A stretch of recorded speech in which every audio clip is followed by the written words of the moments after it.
যুক্তরাজ্যের পার্লামেন্টে প্যালেস্টাইন অ্যাকশনকে সন্ত্রাসী সংগঠন হিসেবে নিষিদ্ধ করার প্রস্তাব গৃহীত হয়েছে।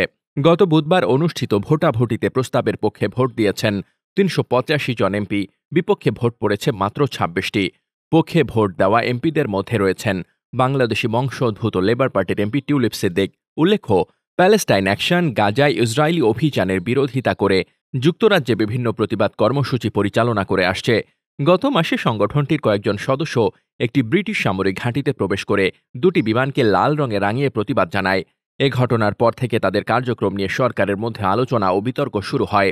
নিষেধাজ্ঞা কার্যকর হলে এই সংগঠনের সঙ্গে সম্পৃক্ততা বা সমর্থন প্রকাশ করাও যুক্তরাজ্যে আইনগতভাবে দণ্ডনীয় অপরাধ হিসেবে গণ্য হবে, যেমনটি সাধারণত আল কায়েদা বা আইএসের মতো সংগঠনের ক্ষেত্রে প্রযোজ্য হয়। এই সিদ্ধান্তের তীব্র সমালোচনা করেছেন ব্রিটিশ এমপি জারা সুলতানা।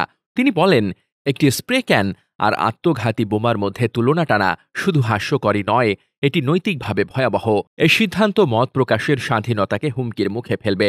মানবাধিকার সংগঠন অ্যামনেস্টি ইন্টারন্যাশনাল যুক্তরাজ্যের প্রধান নির্বাহী সাশা দেশমুখে নিষেধাজ্ঞাকে অতিরিক্ত আইনি ক্ষমতার নজিরবিহীন প্রয়োগ বলে আখ্যা দেন। তার মতে, সরকারের হাতে এমন ক্ষমতা তুলে দেওয়া হচ্ছে যা মত প্রকাশ দমন, নজরদারি বৃদ্ধি ও নির্বিচারে আটকের পথ উন্মুক্ত করবে। বিশ্বজুড়ে গাজায় ইসরায়েলি সামরিক অভিযানের বিরুদ্ধে প্রতিবাদ চলমান রয়েছে।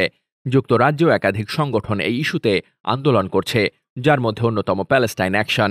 তবে তাদের প্রতিবাদ কৌশল নিয়ে জনমত বিভক্ত। কেউ তাদের শান্তিপূর্ণ আন্দোলন বলছেন, আবার কেউ আইন লঙ্ঘনের অভিযোগ তুলছেন। বিশ্লেষকদের মতে, প্যালেস্টাইন অ্যাকশন নিষিদ্ধ করার এ সিদ্ধান্ত যুক্তরাজ্যের রাজনৈতিক পরিসরে মতভেদ বাড়াবে এবং গাজা সংকট নিয়ে সরকারের অবস্থান আরও বিতর্কিত হয়ে উঠতে পারে। ডেস্ক রিপোর্ট, বার্তা বাজার।